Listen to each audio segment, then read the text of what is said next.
Oh boy, I cannot wait to read the comment section.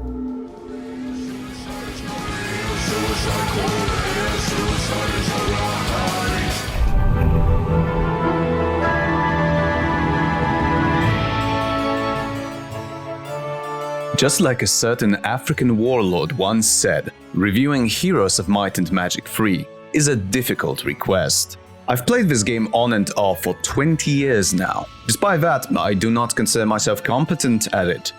At all. At the same time, it's liberating in a sense. Thus far, I only reviewed games I felt intimately familiar with. Perhaps this could be a test of whether or not I could review out of my comfort zone, review games I am less familiar with, or, rain forbid, games I haven't played prior to choosing them for the review. Maybe I'll even review that one game devs actually sent me the codes for after cool video ages ago. No. Heroes of Might and Magic 3 belongs to a genre of timeless time sinks, because I don't think I experienced a legit hot seat session ending in a victory of one side, ever. Usually those end up with either surrender or realizing how 14 hours had just passed and at least one player needs to catch the last bus home.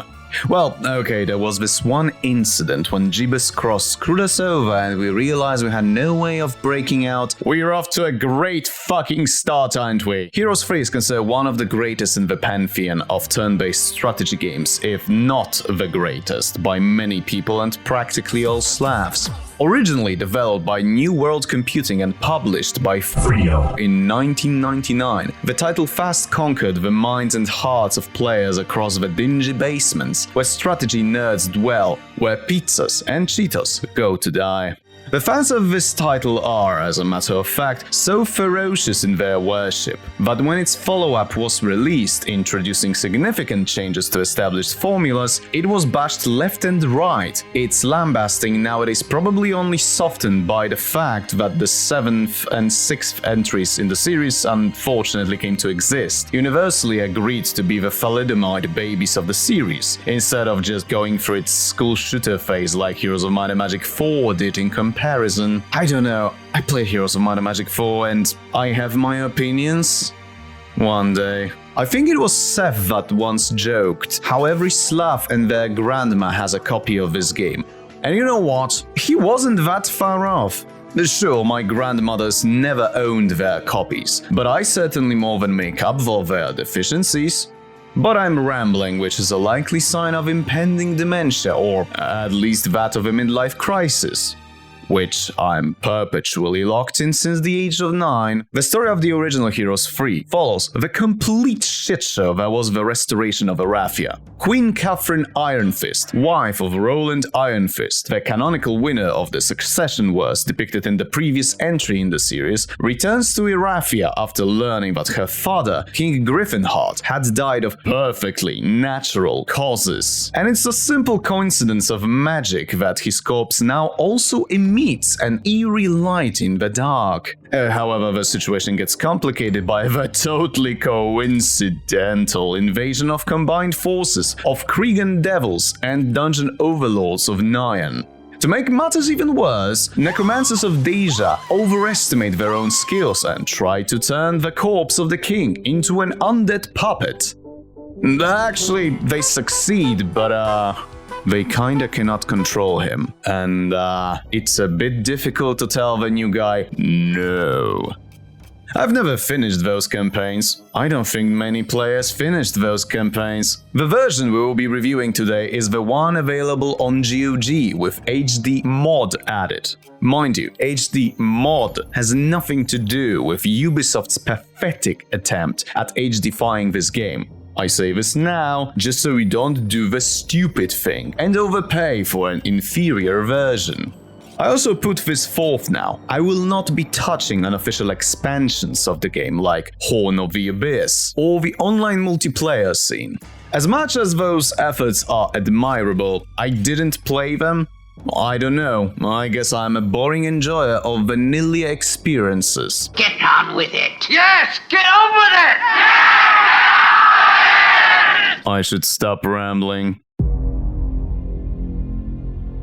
This game is one of the primary candidates to bring up in an argument whether or not art style is the king.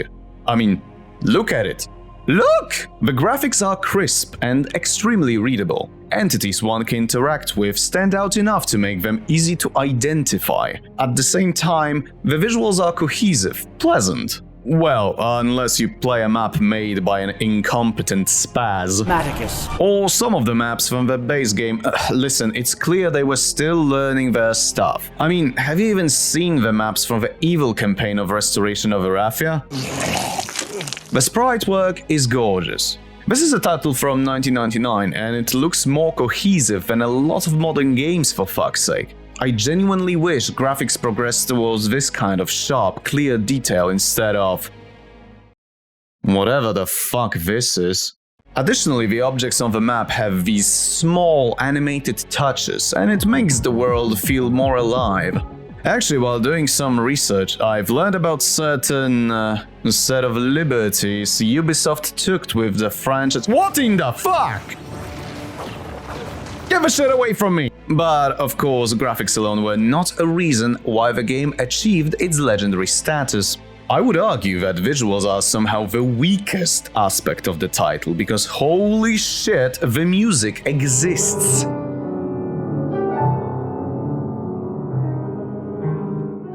Ladies and gentlemen, I present to you Paul Anthony Romero.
Listen, if even after 20 years your compositions are not only cherished, but venerated to a point, entire fucking orchestra ensembles, full of passionate professional musicians, gather to play them live, you did something right.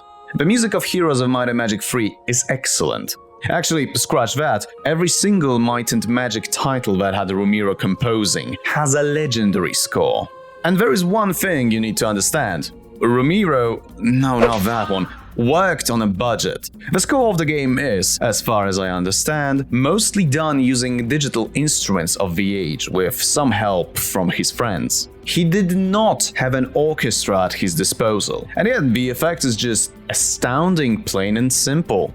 I should mention other elements of the audio other than the music. Certain sound effects kinda stink of stock sounds, but you know what? Many of my favorite games do. Fuck, my beloved Arcanum has a lot of sound effects lifted straight out of the SFX libraries. Fucking Doom had sound effects lifted from sound libraries. By the way, I recommend Destino's excellent video about the origin of Doom sounds. Send the Pumpkin Man my regards. The ambience audio depends on the world map. Sure, almost all of those are short, less than 10 seconds loops. Sure, individually they are quite bland at best, jarring when looped on their own at worst. But with the magic of audio engineering, they help to bring more life to the world map. Besides, they aren't meant to be heard in a vacuum, and more provide a sort of a texture to the soundscape. And that they do in spades. Although the leprechauns can go fuck themselves, let's see how cheerful you are when I feed your own roasted gonads, you green cretinous! Oh boy. I could go through mechanics bottom up, but I feel like I'm treating my fellow man like an idiot. At the same time, there is a minuscule chance that some Fortnite-loving Zoomer git stumbles upon this video. Albeit, if you are one and still hear this, congratulations! It is at most impressive I didn't manage to filter you out with classical music and lack of spastic dances. One day, you might even develop something known as taste and become partially reintegrated into society at large. These are sarcastic thoughts. Heroes of Might and Magic 3 is a turn-based strategy. Each turn, player uses the titular heroes to traverse the map in search of resources, treasures, artifacts, and points of interest. Those heroes act as your generals, each one leading an army of creatures, usually hired from dwellings built in cities under your direct control, or their equivalents encountered in the world map. Each hero gets a number of movement points to spend on traversing the terrain each day. Chances are we will return to the topic. Or not. There is a lot. Travel to new uncharted lands, acquire shekels, acquire resources, acquire property, acquire conscripts, meet new exciting people, and fucking murder them. Enjoy the Irish experience bullying leprechauns for their lunch money, extort water wheel employees, extort millers, graduate from university. What have I become? Plunder graves, plunder crypts, rob dwarves, open Pandora's box. Congratulations, it's dragons. Hostile ones though. Lose your army, lose your hero. Get fucked cause you neglected to hire anything to defend your city. And now your neighbor just waltzed in calling dibs on your stuff. Lose the game. I am not good at this. In each town you control, you can build a single building a day. Those buildings range from creature dwellings to infrastructure and support of various kinds. Creature dwellings are meant to generate a number of troops each week. Number of creatures can be further increased, either by upgrading your fortifications, holding external dwellings, or special buildings. The question, however, is, can you afford to buy them? Sure, you can focus on building dwellings, unlocking more powerful units. Sometimes you might even pull it off just by gathering the resources from the map. And then whatever plans you had get buggered when your aggressive focus on the military leaves your treasury empty. My brother in Yahve, have you not even built a marketplace? Of course, your priorities should depend on the situation, really. Yes, having troops ready to recruit is nice, and having more at your disposal cause you've built the dwellings earlier can save your arse in a pinch. But, well, if you completely neglect economics, you will find how sluggish gathering funds can be. Or potentially how schadenfreudastic it is when your enemy takes your castle and hire your troops into their armies. Oh, not to mention how the beginning of a week can bring a fucking plague. On the other hand, sometimes you need to strike fast and strike first, before your enemies get any chance to develop their cities and amass troops. Alternatively, you could level up a mage hero, because spells aren't simply an equalizer in this game. They are fucking busted. That is, of course, assuming RNG is on your side and actually gives you useful spells in your expensive mage guilds. There are 9 factions represented by towns. Castle, which is aggressively human, medieval, and somewhat boring. Rampart. Fucking elves. Tower is the fucking nerd faction.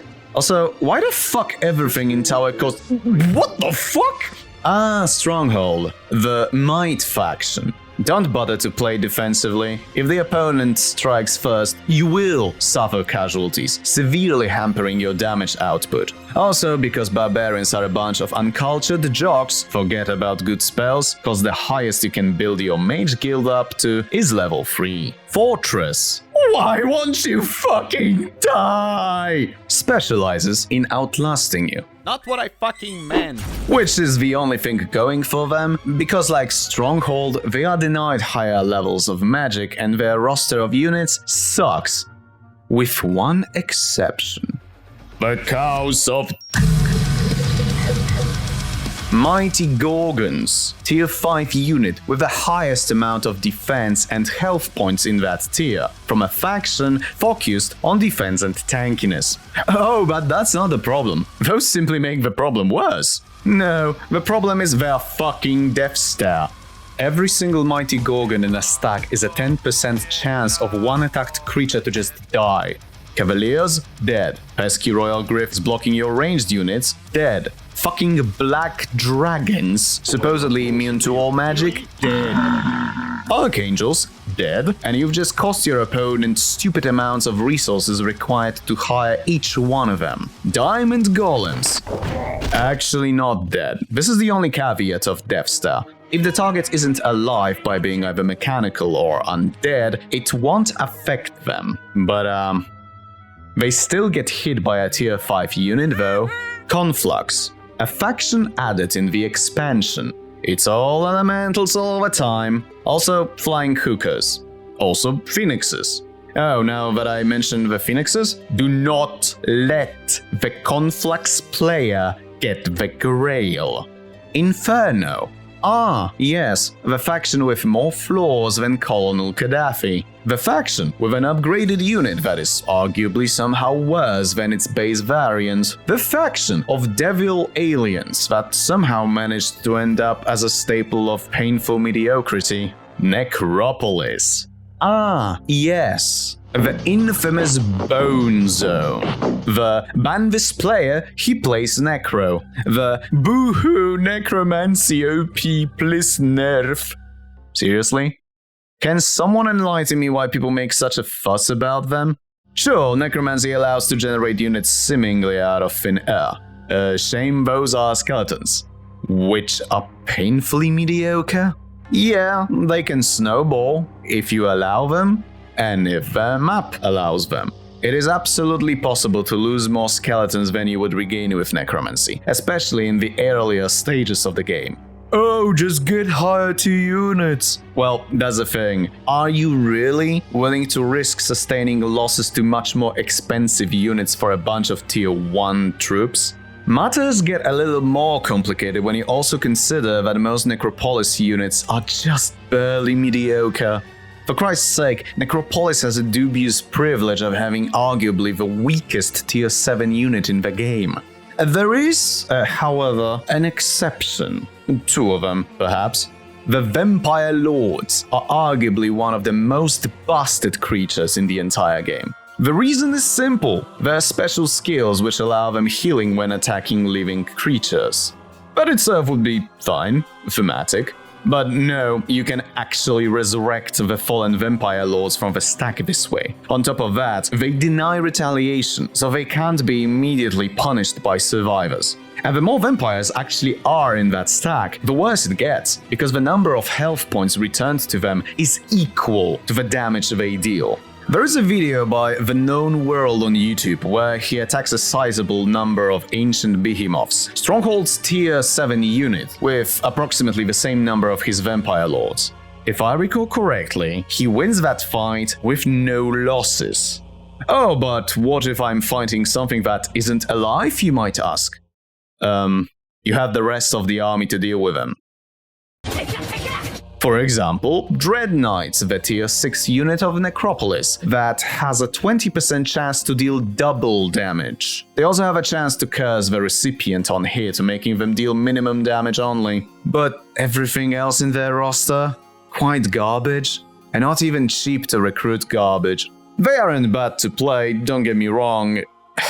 It's just they kinda need their necromancy to keep up with others. And then there is... Fucking slaves, get your ass back here! That turns me on. It's a bondage gay website. It's on now. Fisting is $300. Just lube it up.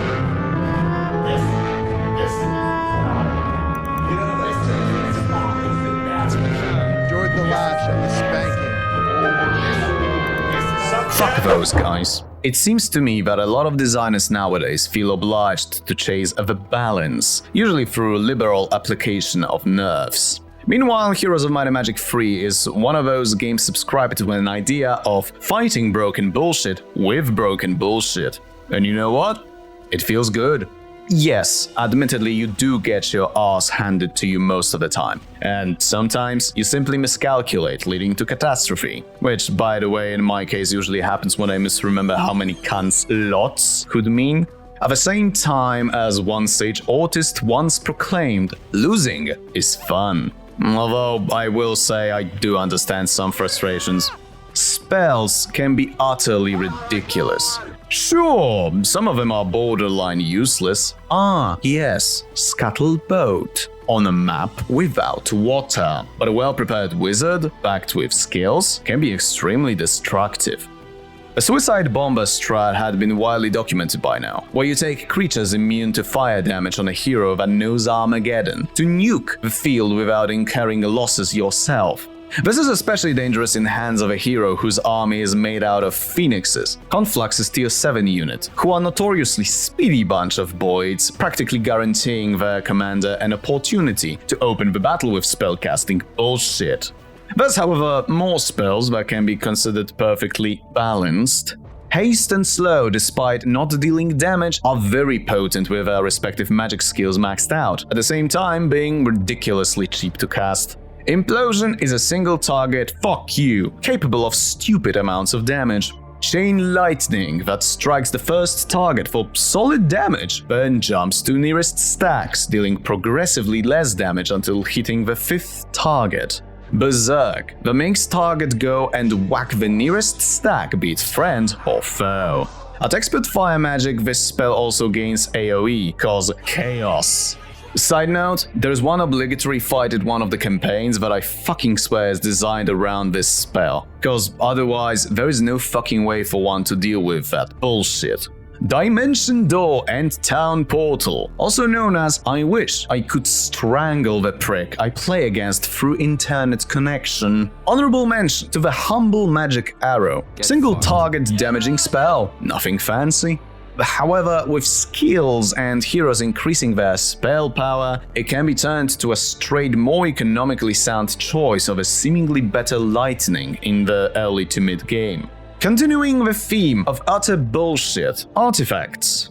Those items can be acquired in a number of ways, most commonly picked up from the ground on the world map, more rarely from treasure chests, and certain chosen factions have an option to build an artifact merchant in their towns, offering a random selection to pick from. For a price. Like a lot of elements of this game's design, artifacts have a certain spectrum to them. Ring of Infinite Gems, despite being considered a major artifact, is a pathetic piece of garbage. Meanwhile, more common Equestrian's Gloves can either be used to alleviate your own lack of understanding of movement mechanics, or to turn your army into a high-speed ballistic missile. Somewhere between the two, we have things like Shackles of War, an item that can be both potentially crippling or a godsend during some battles with AI heroes on hard difficulties and above. Stop running, you twat! Then there are items that might be a little too balanced. Yes, a sword that grants immunity to Armageddon to all stacks in owner's army. A statue that increases production of creatures in all your towns by how fucking much? An armor that casts multiple potent mass debuffs on your opponent's army at the start of the battle, with stupid duration. Oh yeah, and the cloak that actually makes the necromancy properly dangerous. Thankfully, those items are incredibly rare. More concerningly, however, a lot of them can be assembled using more common artifacts. That said, I don't think this had ever been much of a factor for me. Then again, I don't play multiplayer, so I don't know how often the Cloak of the Balanced King gets assembled in the wild. I'm actually reminded of an incident I had during Galu's campaign from Shadow of Death expansion some years ago. It was, I believe, the second mission, and the goal was to find a Ring of Vitality, I think? A neat little piece of jewelry that increases health of all creatures under your command by a single hit point. Normally, the idea is to run around the map, fight some necromancer twits, all while suffering from raids on your supply lines as represented by day events that will just take away your resources. Typical expansion campaign stuff. On day 4, I've picked up a treasure chest, expecting the usual choice between the experience and the goal. Instead, the chest rewarded me with an artifact. The artifact needed to beat that mission. Needless to say, finishing the mission in 4 days boosted my campaign score ever so slightly when I finished it. This brings us to the topic of campaigns. First of all, there is a lot of them. The Restoration of Erathia campaigns are, in my opinion, the most average of the bunch. In the beginning, you have a choice between 3 campaigns, narratively taking place at roughly the same time. Good campaign, following Queen Catherine Ironfist returning to Erathia to find it in utter turmoil. This one's the better of this particular bunch, but I will consider it an average for the sake of comparisons. Neutral campaign, following the Krulorian barbarians and Tatalians, jumping on the opportunity of Erathia being neck-deep in the shit to profit, which is okay, but weaker for reason I'll discuss in a moment. And the Evil campaign, where dungeon overlords of Nyan and Krigan devils of Earfall lead a savage war against weakened Erath. I despise this one. You wanna know why? Okay, so one of the differences between the previous entries of the series and 3 is how campaign scenarios allow you to carry over your heroes and their experience, which is cool and well used in later campaigns. Unfortunately, those opening 3 campaigns of Restoration of Erathia clearly show that the studio was still learning their own tools, and they have you grind 8 fucking heroes to level 12 to bring over to next scenarios. Actually, I should say 16, because both neutral and evil campaigns have you go through 2 maps at first that unlock the final mission, and as a starting bonus, you choose the set of 8 heroes from one of those 2 missions that begin the campaign. This is tedious. Painfully tedious. Especially in the evil campaign, where you will clean the whole fucking map and still struggle to level up your heroes. On top of that campaign's maps feel barren. Thankfully, the later campaigns of Restoration of Erathia are better in many regards. Still, those 3 opening campaigns are the reason I've never beaten the storyline of the base game. Expansions introduce a lot of new elements, as well as a different approach to campaigns. Because someone in the New World Computing looked at the title of the game and had a light bulb suddenly light up, realizing, hey, how about we focus on those titular heroes and their adventures? The first expansion, Armageddon's Blade, offered new heroes, new faction, and multitude of new units. Campaigns now followed characters, fleshing them out. Even the titular campaign, that could have been easily just another story of conflict alone, has a tangible focus on participating characters. Those expansions are also sometimes brutally difficult, and not always for the right reasons. Oh, hello, Dragon Slayer campaign. What's that? NWC wanted to explore the potential of developing puzzle-like gameplay through the means of turn-based strategy. That is admirable, but what is this malformed, Eraserhead-looking fetus doing here? Oh, this is the effect. Okay. Unlike the originals, strung together by the history of Restoration Wars, all of the Armageddon Blades campaigns happen independently of each other. Then the Shadow of Death arrived, bringing even more content and new campaigns. We follow tales of heroes duped by Sandro, a necromancer, into aiding his rise to power in Deja, and later their struggle to unfuck the situation. These tales are the most fun to read through, and Mappa's experiences and understanding of game's mechanisms show through. They aren't, however, that fun to play. Words cannot describe my utter hatred for you. If campaigns are not your thing, you can also play a vast number of skirmish maps. Seriously, with all 3 expansions, the selection of maps is impressive. And if you are thirsty for more, there's plenty of maps to download online. It's as easy as getting the file and dropping it into a proper folder.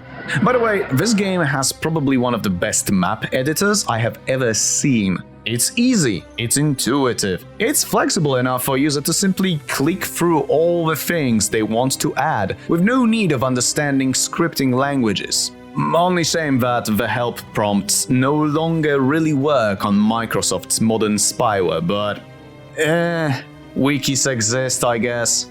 On top of all that, Armageddon's Blade added random map generation.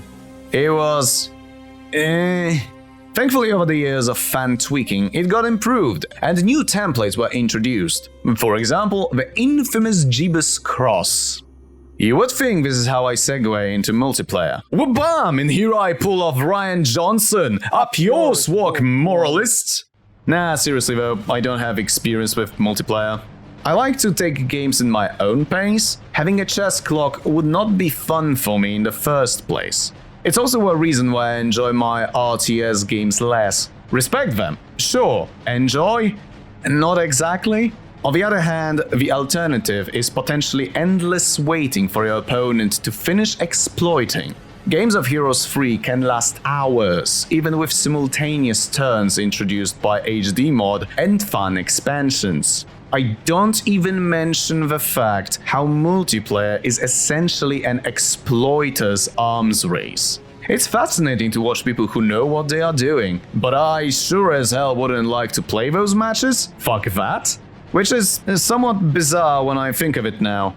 Believe it or not, but I actually praise the lack of balance. Yes, bullshit units, most spells, bullshit artifacts, nearly all of it. Or we could use more applications of bullshit arms race design philosophy in games nowadays. Modern balancing, especially in the age of early access and easy update potential, can be discouraging. At best, it introduces a ceiling to the amount of fun you have. There is a reason people exploit shit. It's simply fun, in the same impish way that encourages people to troll. Removing exploitative mechanisms sure makes the gameplay more fast in appeal, but often feels artificial, forced even. I believe games with exploits encourage people to experiment, discover more, providing them longevity. It's in this way similar to speedrunning, I think. But in case of Heroes 3, a game that after all is more than 20 years old, I don't know. I will openly admit to being intimidated by the perspective of catching up to 20 years of exploiting. Maybe if skirmish games wouldn't necessitate booking up a better portion of the afternoon and evening, I would be more eager to risk it, to learn it. Oh well, playing with yourself is still fun. There's likely much more I could discuss about Heroes of Might and Magic 3. Heroes Chronicles, for example, a series of standalone campaigns with heavy narrative emphasis, which were actually my introduction to the series in the early 2000s. The game is beloved by the people, maintaining a pretty active fanbase, a characteristic by the fanatical devotion. And honestly, I believe it well deserved. By the way guys, chill the fuck out with Heroes of Might and Magic 4, okay? I know that one divorces the previous idea of adding to and refining the formula of the predecessors. But fucking hell, it's not as bad as many of you make it out to be. Though it sure as hell is ugly as sin. I mean, feel free to dislike 4, but some of you behave like Catholics in Constance upon Hus's arrival. For those less history-savvy, let's just say Hus didn't expect such a warm welcome. Sadly, nowadays, the series is dead. Sure, fans expand Heroes 3 through things like Wake of Gods or Horn of the Abyss, but you know what I mean. You know, in the beginning, Ubisoft's acquisition of the franchise seemed promising. They outsourced 5 to a Slavic sweatshop, clearly passionate about their strategy games. Remember when bigger publishers and studios used to make sensible decisions once in a blue moon?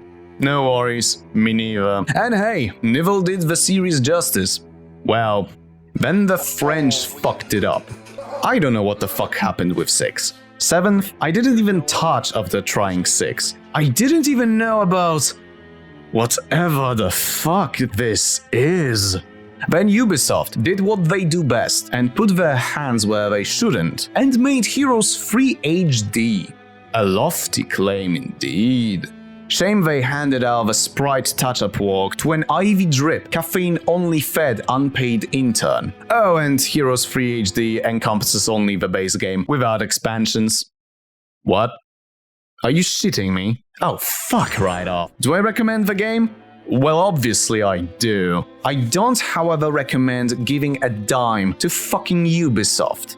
Initially, I wanted to say something like, yeah, buy it on sale only, the complete edition on GOG is very frequently on sale. But fuck off, you don't get a fucking dime from me. If you feel like giving your money to a completely useless cunt, you might as well support me on Patreon. Apologies, I'm not sure what's gotten over me. I guess I'm sick of how beloved IPs get treated nowadays. Fucking suits, I swear. See you next time! I didn't mean to take so long with this one, but doing my tasks at work feels like trying to tear down a wall through the liberal use of Glaswegian kisses. Oh my god, it's finally over. This video took much longer to make than I would have ever wanted, and I apologize for it. As a matter of fact, I was forced to remove multiple jokes that got more or less dated. If you're wondering why I sound so weird, well, that's because I record this at 1 AM and I'm trying not to be a massive prick towards my neighbors. For once. Super special thanks to my patrons over on Patreon. Glenn Uno, Guiderino, Łukasz Barański, Mefcio.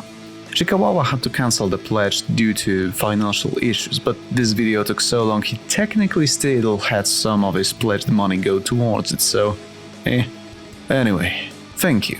I need a break.